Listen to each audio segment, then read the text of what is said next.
It is December the 20th, 2025. I'm Chris, and this is the future of photography. The future of photography.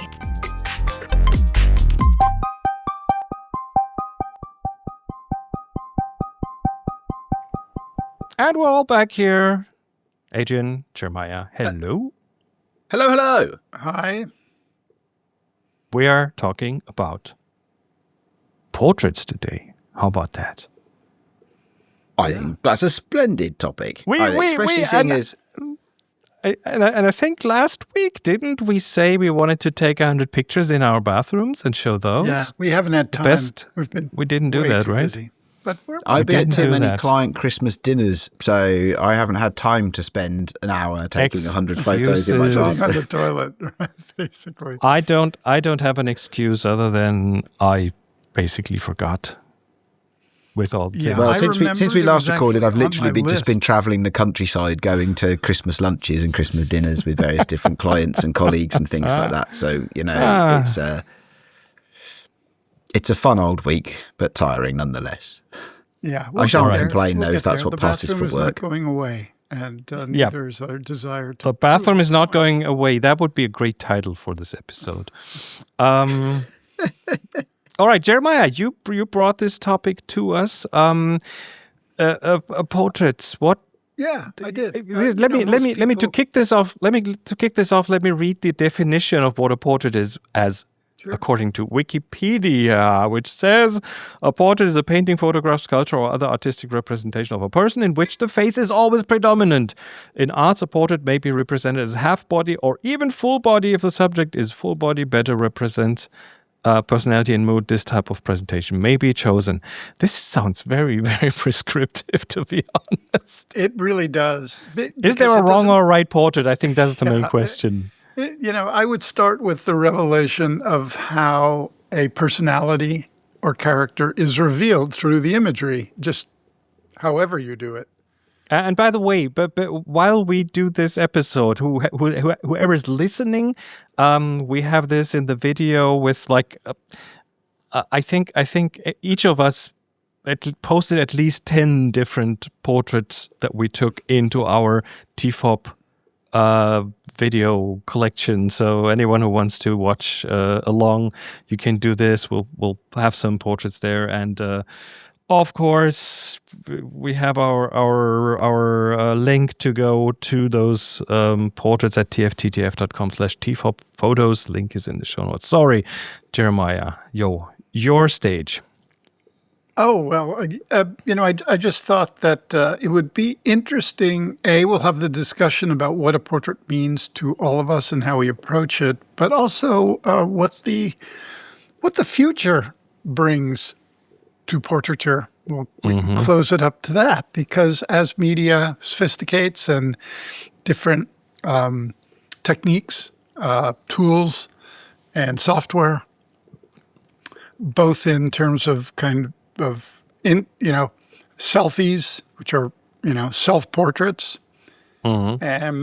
As these become different and interesting or not, they change the way we approach portraiture. We can go through, I invite people to look at portraits done from, Rembrandt to Josef Karsh, a very famous portraitist. And each of them are they float between standard techniques. Karsh, would light things very, very similarly. On the other hand, you have portraits done, say, by war photographers who just captured something at the moment, and they are revelatory. For example, if you're watching this, you'll see a drunken man on a bar, kids looking at the camera.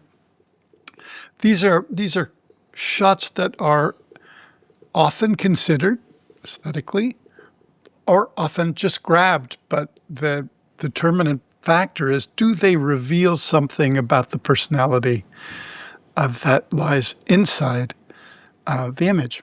And so as someone who, when I started my commercial photography sojourn, I did some of my earliest work was photographing people, usually reasonably well-known people, for magazines. And so there was the interaction with them to try and either get them to reveal something in the sitting. And I very much enjoyed doing that, and I would be a lot more formal in my approach.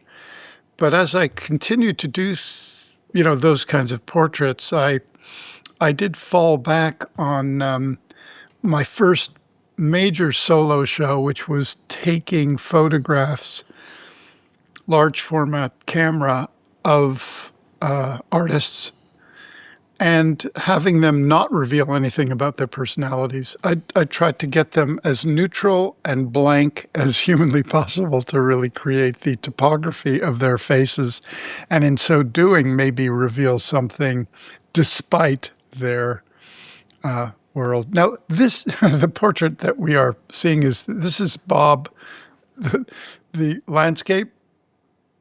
What's his name? Bob Ross.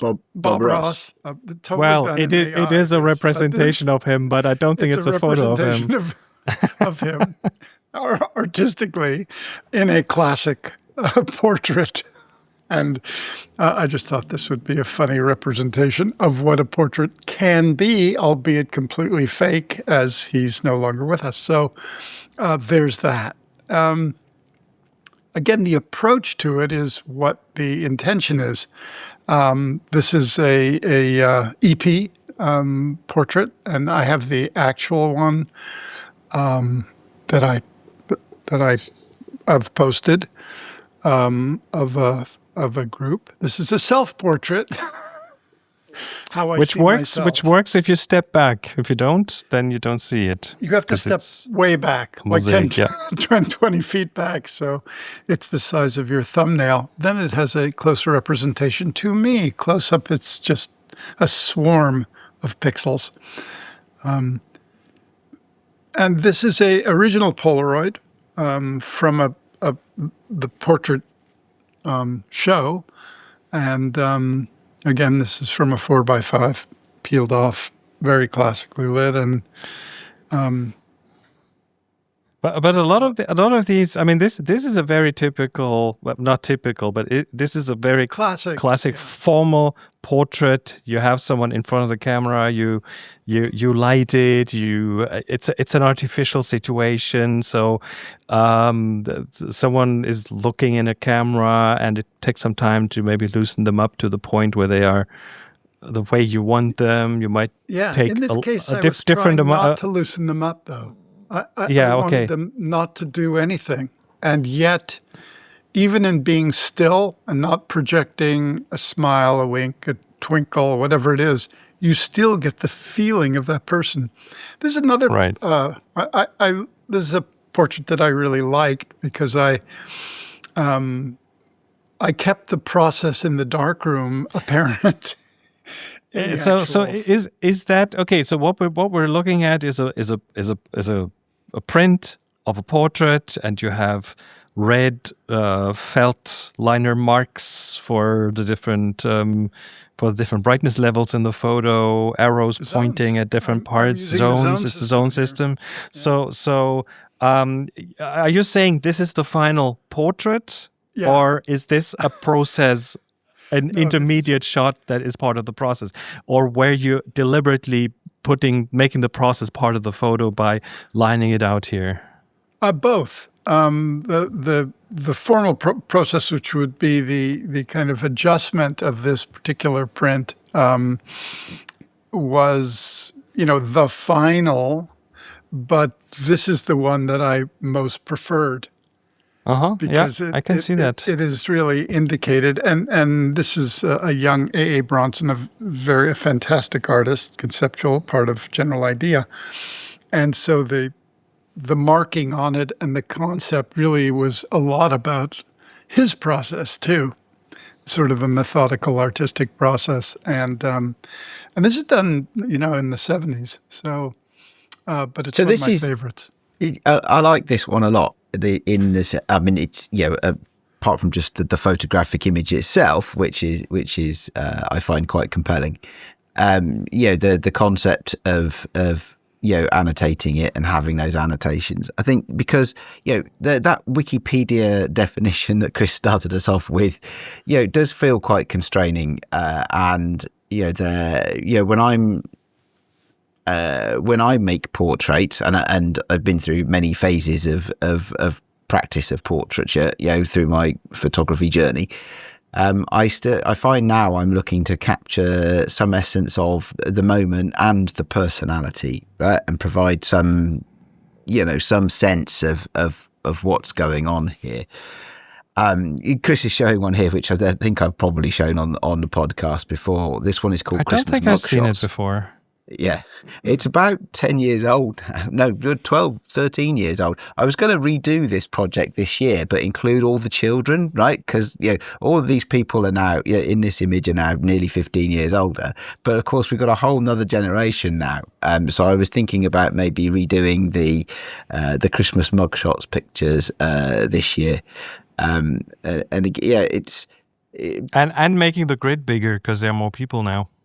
It would need to be a much bigger. There'd need to be about 20 spots on the chart. Are they holding Christmas gifts or just random objects? They are. So this was a thing I set up. I set up a single overhead flash to try and create a mugshot kind of look. And I'm sort of crouched down. As you can see, the camera is sort of aiming chest height on the. So that their images fill the frame. But yes, everybody is wearing a Christmas cracker hat, paper hat, and is holding one of their Christmas presents. And the idea being, not necessarily try to look miserable, but trying to look like you would if you were in a mugshot. And we'll see where. Yeah, and no one looks happy. They all look like they don't like the present they were giving. Getting a magazine for your Christmas underwear. Or underwear, right? It's just wow.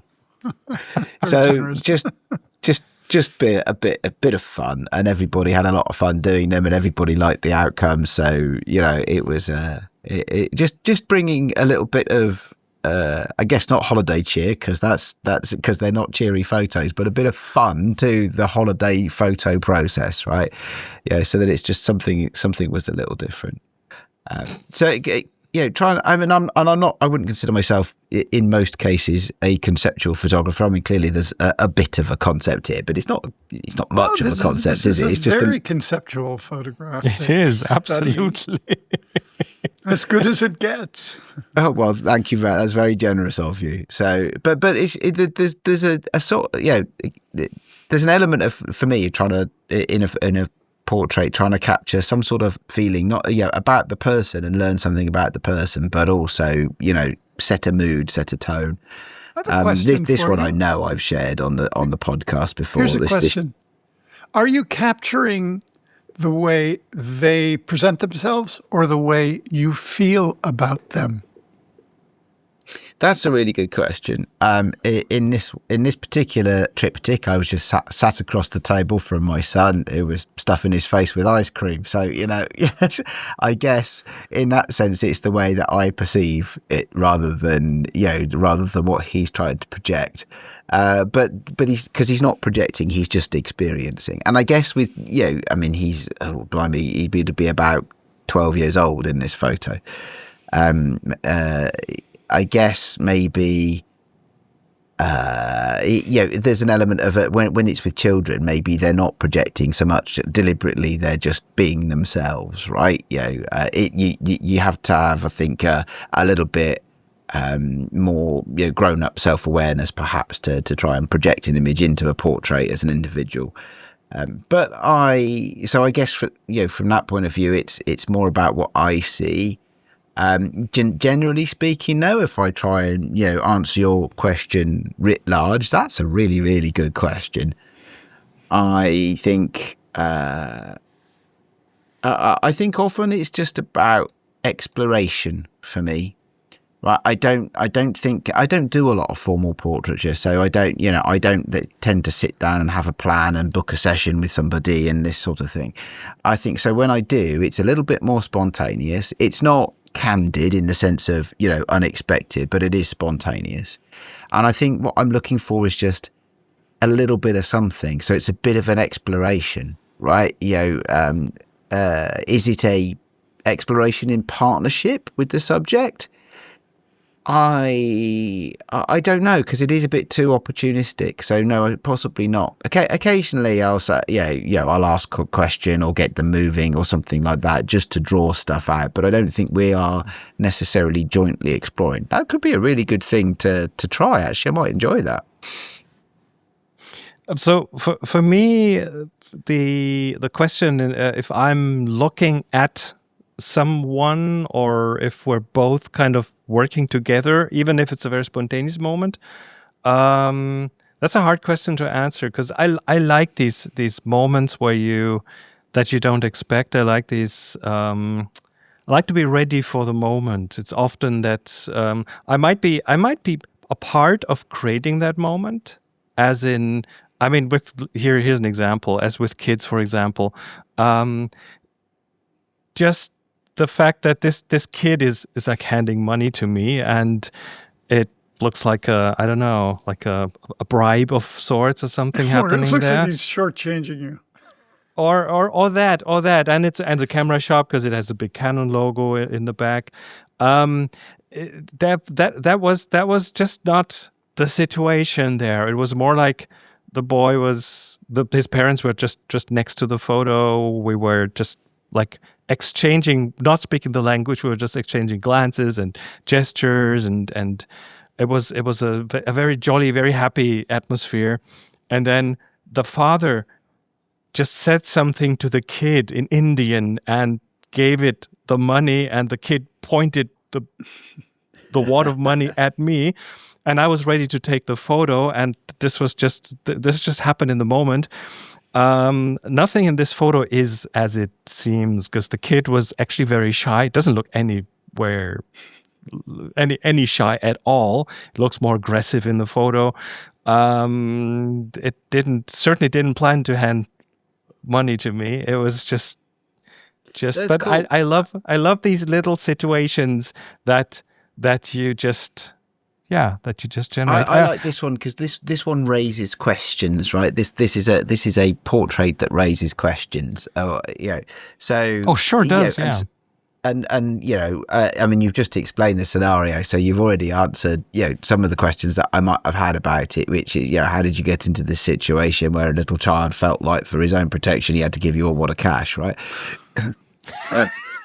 Well, and that's the story. That's one of the many stories that will come into existence in the viewers' minds, of course. Yeah. I had a technical question about photo as well, actually. So this is taken clearly with a very wide angle lens, because you get to get most of the figure of the little boy in the shot, but the money that he's holding out to you, of course, is very large by comparison in the frame. It's a 24 on full frame. It's just a 24, is it? Okay, it's just a 24. So I thought it'd be a bit wider than that, but no, it's just a 24. And so you just happened to that was just the lens that you happened to have on the camera at the time. Did you make an instant judgment and think, actually, I'm gonna lean in a little bit here and capture in this way, or was that sort of an accident of the situation? I'd say 80% of the photo is an accident. I mean, I'm ready. I know where I know where the focus goes. I know where. Now the slideshow is starting to work. That's good. That's good stuff here. I'm ready to take the. That's the thing. I'm prepared to take a photo. I'm always prepared to take a photo. I have to focus roughly where it needs to be. The exposure is at the right point, and a situation happens. This situation was there for, I don't know, 2 seconds, 3 maybe. Yeah. Mm-hmm. So it was me raising a camera, focusing that little bit that needed focusing, and taking the shot, and that was it. So it was one of these quick ones, and then there's this one where this is in Nepal, in Kathmandu, and it's this kid playing at a railing next to a street, but then of course you explore the photo and you suddenly get the idea, wait a minute, that's a beggar, that's a begging child. but it's a child and it's doing child things. It's climbing on the railing and it's happy. It looks happy. It smiles at me. Yeah, and that was another one of these. And sad at the same time. Exactly, and it was one of these situations where, again, 2 seconds, 3 seconds, the kid looked at me, and then started to smile because it was getting some attention from me, and I took the photo and I gave it some money, and it was a good situation in general. But of course, it also shows a sad reality. So. But these are the kind of quick things I like. So these are not formal portraits at all. I'm just making sure I'm ready to take a picture when something interesting happens. And this one, I didn't egg the kid on. It was just me raising the camera. So it wasn't, there was no banter or anything going on. It was just a photo that I took with the kid noticing that I took the photo. So does that count as a portrait then, right? I'm not asking that in a negative way. I'm just exploring a little bit. How does that relate to based on the Wikipedia definition? It's probably not a portrait. You could rewrite that article. Yes, will, Chris. It will be reverted instantly, knowing what I know about Wikipedia. But no, this is for me. It is clearly a portrait. It has a person in it who is kind of the clear main thing in the photo. It shows personality. Context, social. There's context. So it's an environmental portrait. Yeah. So the environment is in there. Absolutely a portrait. It's not a portrait that would. It's not that kind of a portrait that you would take to get, I don't know, to get a job or something. No. Certainly not. But it's not a portrait that you put on on your resume. But a Life magazine editor would hire you to do a story. Probably, hopefully, if it existed. Yeah. So that's portraiture. I don't think there's a good definition for portraiture. I think anything that reveals a humanistic quality and teaches us about the context in which we find ourselves on Earth, humanistic is a portrait. Interesting. Right. So I included at least one picture of a dog. Right.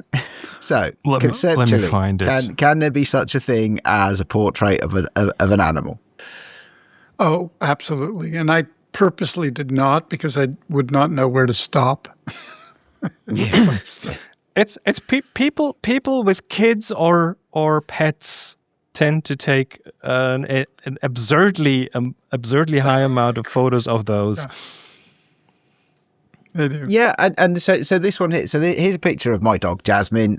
She is asleep or just lying down on the floor, and it's a picture mostly of her nose rather than anything else. And by the looks of the colouring, I think I've been playing with some colour gradients across, to wash across the top of it and stuff like that as well, just for a little bit of fun. But to me, it says. Does it say something about her as an individual? I won't say as a person. Clearly, she's not a person. She's a dog. But as an individual, as a character, does it say something about her? Well, if you know her, she spends a fair chunk of time lying on the floor, as do many dogs. So I think it says a little bit about her. I think it says a lot about you. It says, does it? Does it say that I lie on the floor a lot as well? No, that you would I would love have had to have laid on the floor to get this photo. You would love to have the dog's life. Well, so let's look at it very, very methodically. This is a picture of a lot of fur, a nose, and a carpet, and an out of focus backdrop. So we're not seeing a lot. I don't see. I would have a hard time to deduct what type of a dog this is. Just from this picture, I wouldn't be able to judge its height, its face, its I don't know if it's a happy dog or if it's a lazy dog or if it's, I don't know. I have no idea. So it's not giving me a lot of information about the dog at all. But you are, and I don't think it's a bad photo, not at all. I'm not saying that, but you know the dog, you know it in and out. So when you look at that picture, you see something very different than I do because you have a dog's lifetime of experience with the dog in your backpack. You are looking at that through your own glasses, and those glasses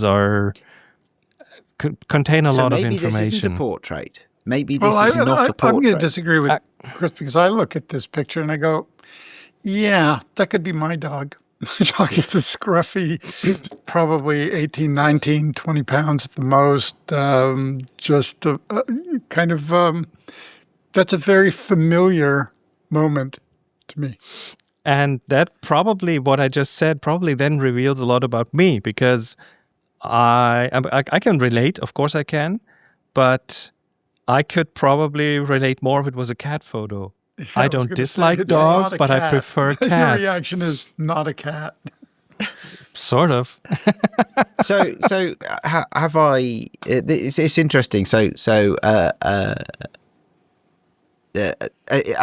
somebody with experience with dogs, Jeremiah, you've gotten something out of this that is, that you can relate to. Yes, Chris, as a cat person, comfort. Chris as a cat person gets less out of it. So I get curious. Something different, not even less, just something different. I'm intellectually curious, because I asked the question about your photo, Chris. Is it a portrait? And now I'm asking myself, is this one a portrait? One that I've contributed, and it's. And again, if you asked Wikipedia would say no, it's not a portrait. But I don't agree with Wikipedia here. Can I say that, if you're looking at a landscape, we know that's not a portrait. If we're looking at a minimal landscape with a tiny figure under a tree, no real face, that's not a portrait either. Are you sure? Yes, because I think the figure in it is a metaphor for all humans, shall we say. I think you need to get somewhat into the personality of it. Now, that doesn't mean that the face has to be completely visible. Could be Is this a portrait? Exactly. That's a portrait, because you get a sense of what this person's, I want to say, life or action or attraction is to nature. There's what looks like it's either a guitar or a ski pole or an oud. See, you can't even tell. You don't really know, but it is someone who is aggressively active in participating in life, shall I say. You're going to say, no, that's my mum. It's a bass player that I took pictures of, and it's an upside down reflection in a puddle. Oh, there you go. And he was just leaning down, being curious. So it's just so much activity in that photo. Yeah, I mean, I could say again, that's a mountaineer. Just you know what I like about photos in general, and maybe about these kind of portraits, is that I'm a fan of leaving a lot of things unexplained, because then the explanation tends to happen in the viewer's mind, and everyone can add their own. Everyone can have their own glasses on and look at it through their own lenses and come up with something that they want to see there, or that they tend to see. Maybe I like that. I like that. And that adds another dimension, because Jeremiah asked me before whether I was capturing something that the person was projecting because they wanted to project it, or whether I was capturing something that was from my own perception. Chris, you've added another dimension to it, which is that actually, try not to say so much, try to pose questions maybe rather than to provide answers. So that's because, in that last photo, that musician's face, you didn't really get to see any detail in his face, so you couldn't tell, perhaps, what he was feeling or what he was like as a person or anything like that. But the photo itself, the image itself, poses a bunch of questions that could lead to a personal interpretation. So is it you've got a sort of spectrum? Is it a portrait? Is it you're trying to capture what the subject is projecting? Are you as the photographer trying to capture your own perception of the subject, Well, or yeah. beyond, are you actually trying to influence the thought processes of the viewer of the image into asking their own questions about what it says? So you've always got like a spectrum of different experiences available. Well, you can also say, how do you use, as a photographer, how do you use portraiture for self-expression? I mean, I have one photograph that's in there that looks like a poster. It's a selfie, and I think it's about certainty. I forget. Let me find it. I saw that one. Yeah, I was gonna. It's got stripes across it. Yeah, exactly. So that was, I'd say that is a there it is in green and white. Just above the photo of Jasmine, Chris. Am I blind? Yeah, it's right above. Oh, there it is. Okay, there it is. Yes. Yeah. So hold on. Do not advance. Okay, now we go. That's an idea of doubt, using my own self-portraiture to express something about my inner humanity, or understanding or lack of understanding, and embracing the mystery of the universe as I see it. And it could be, a propaganda poster for all I know. And it feels a bit like it, yeah. Yeah, it certainly has the aesthetic of a propaganda poster. It reminds me of cigarette packets in this country now, because we're not allowed any branding on cigarette packets anymore. So you just get massive, great messages that say "smoking kills" and "don't kill your children" and stuff like that, which is, in theory, is supposed to stop people buying cigarettes. I always thought this would be good, kind of plastered in multiples against big walls in urban environments, half of which is being torn out, just, as something like music flyers, when you just get, like when you get a wall and somebody's posted a load of, standard size print flyers, but posted loads of them to cover a big space. In fact, give me a good idea. I could actually probably do that with Nano Banana now. Take a picture of an urban environment. Yeah, go and take a picture of a wall somewhere, or dig one out of the archives and get, or just have it created. But it would be fun to. There's a wall that uses a lot of these around Venice, as one could imagine, and they're mainly rock posters or movie posters or TV shows or whatever. Or just go one better and actually go and do it for real. Print 100 off, right? And go and stick them up on the wall and have your day, right? Everybody else has their day on that wall. Why don't you have your day on that wall? Well, that'll be a plan for when you come and visit. Excellent. We'll do it together. Is it illegal? Of course it is. I'll then come and take the mug. I'll take the mug shots. So how about that? Okay. All right. All right. I think that's a few good pieces of food for thought. Let's complete this with the jump to the future and how portraits are evolving, changing.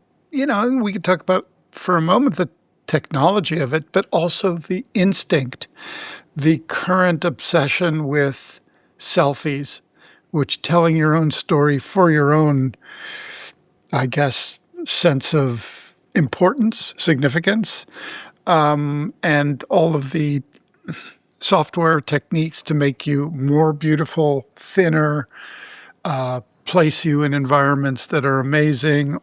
There you go. All of these things are, I can't say that I recognize that as a cultural phenomena before the, maybe the 2020s.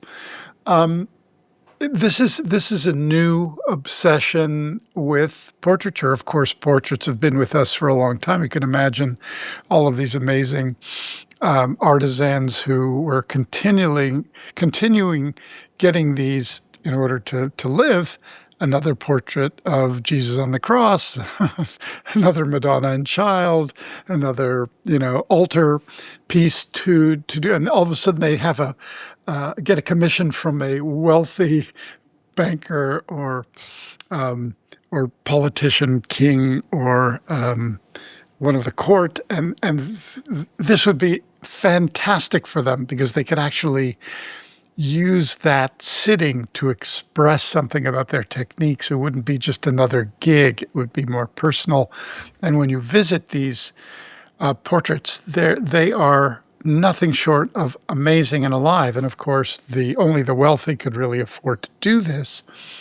And, we've evolved from that into Rembrandt self-portraiture, which are really interesting, beautiful studies. And I think that as we kind of move forward and are now into the selfie culture, what does that tell us about what we lack or what we are hopeful in terms of gaining? Post your answers on Discord. Yeah, that one deserves some thought, I think. I'd like to get through the other side of the selfie age and start pointing cameras outwards again. I think be nice. Yeah. I think Thelma and Louise have a lot to answer for. Which, if you remember the movie, which would have been in the late 90s, I think, but they had a little film point and shoot and took a selfie of themselves. I think shortly before.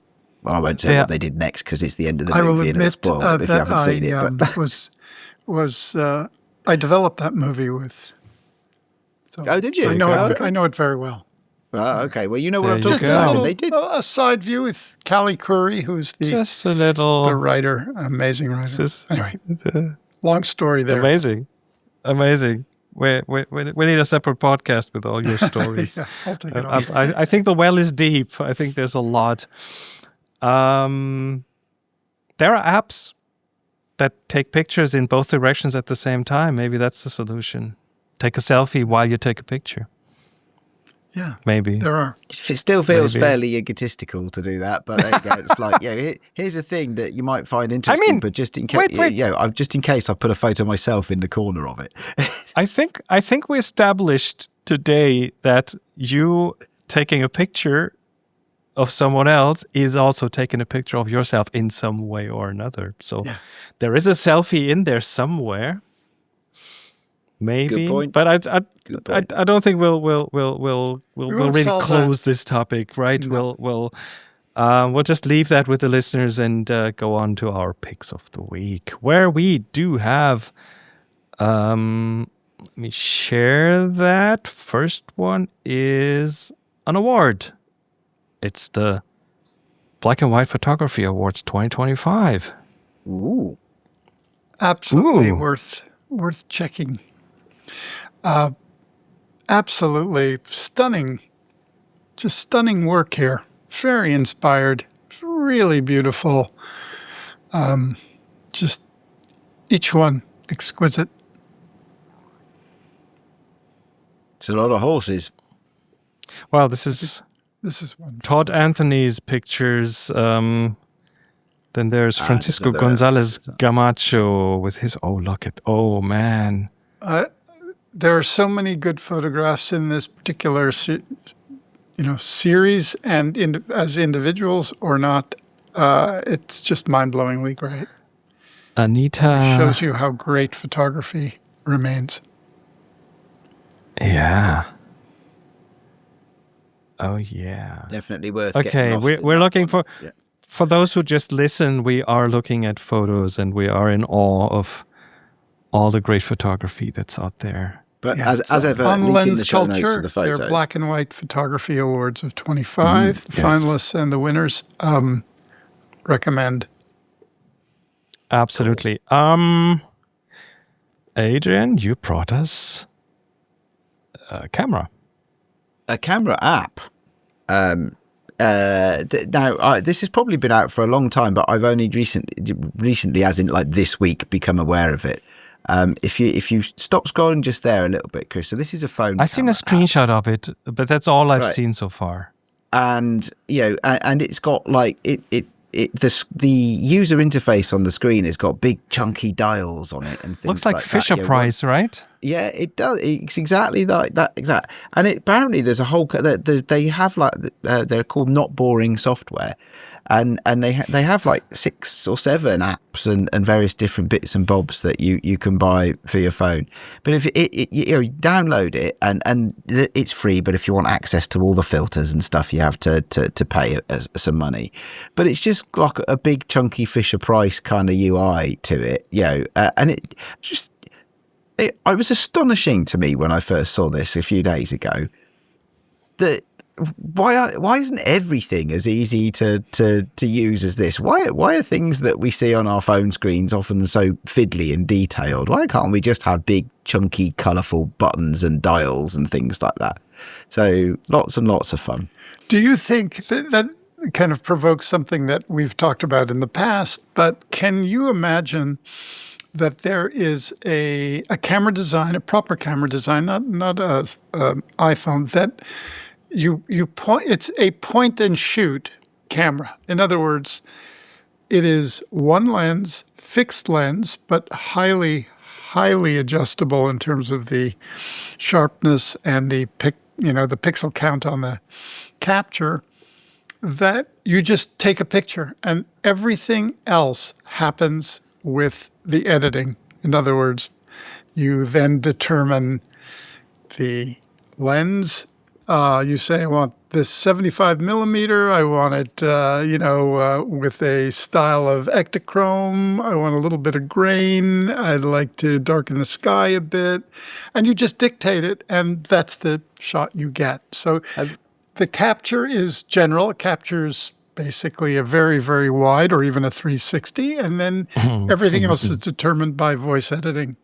Well, I think maybe not so much the 360, but I mean, we have lots of cameras like that already, don't we? Be it the Leica Q3 or the Sony RX1R, whatever. Not really. Or Not really. No, I'm talking about literally there are no adjustments on the camera. Ah, okay. You just capture. You just press the button and capture, and then do everything in post. This sounds like the worst possible world for me. Sounds like a lot of time in post. Yeah, you're shifting the mountain of decisions towards the end of the process, and that is just. I want to be done when I take pictures, and I want. Okay. I don't know. Maybe the amount of capturing that you will do will be significant because you'll be taking more pictures, right? I mean, why decide on a point in time? Just roll video all the time and have 50 of these cameras around to cover as many viewpoints as possible. They will edit each other out automatically, so you won't see the other cameras in the shot, And okay. Anyway, I brought something different which I already shared before this show with the 2 others.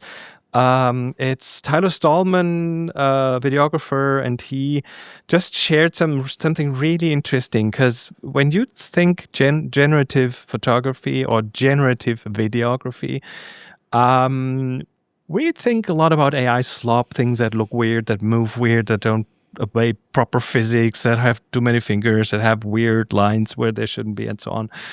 What he does is he uses AI for transitions between different video shots. So he has like different cameras flying through the air from point A to point B, and it's the transitions that are video. And in this video, he explains how he does them, how he gets these interesting transitions between different scenes in a video, between different times in a video. He just transitioned from day to night, and now he's transitioning to an overhead shot from a drone. Have you tried it? I have not yet, but I don't see a reason why it wouldn't work. If you look at the video, I mean, let me just show it here for the video people. It's really interesting how it feels natural, but also like special effects that you would have to pay an entire team to do for you. But he doesn't. He does it on his computer, and he pretty much uses the last frame of the first shot and the first frame of the second shot, and lets the AI make a transition that he then edits into the video. So I like this. This was great because it's one of the very few generative AI use cases I could actually imagine personally having a use for. Yes. So that made a difference to me. It was like, okay, yeah, actually, I could totally get why that was, why that's a thing, and it's very clever and effective. I mean, I think you have to apply, and according to the video, you have to apply some effects afterwards. Some ramping and some clever editing to glue them together. Yes, for sure. and things like I think this was one of those things that if you were going to add a little bit of grain to your video, it might help hide the differences between the real world shot footage and the generated footage a little bit. Not say the generated footage was quite impressive, actually, even just clean, and the concept of how to use it was very, very clever indeed. So I think it's would it pass muster for a corporate video which has to have a very clean look? Possibly not, but would it pass muster for almost anything else? Then actually I think it would. I think I can see this being used in a very professional context. Absolutely. Yeah, I could too. Also, you could go to Google Earth. You could grab shots from all manner of stock, integrated with your own photography. I mean, it really does open up the possibility. Using AI as glue is just AI as glue. I think that's a really interesting concept that I think I will explore further, because it really looks. We should like spice up this, pimp up this show here and do weird transitions between the three of us. And I mean, you could see somebody kind of moving through Red Hook onto a boat and then like zooming across the ocean. Exactly. There in Southampton, boom. You remember these travel documentaries? You remember these travel documentaries, and they would have a map and a red line proceeding. Yeah. That's a modern version of that. Sure. Absolutely. Anyway, I think I enjoyed this episode. Great stuff in here. And you can find links to everything that we talked about in the show notes, including a link to our portraits that we shared. And I think we'll take a week off. We'll celebrate, and we'll be back next week. So your job is to go back, listen to all the episodes of The Future of Photography up to now, and take photos, eat a lot, do the things you do, enjoy a little break, recharge your batteries, and we'll see you again next year. Until then, everyone, take care. Take care. Bye-bye. You've been listening to The Future of Photography. Join the discussion on our Discord, find the show notes and all episodes at thefutureofphotography.com, and subscribe wherever you listen to audio.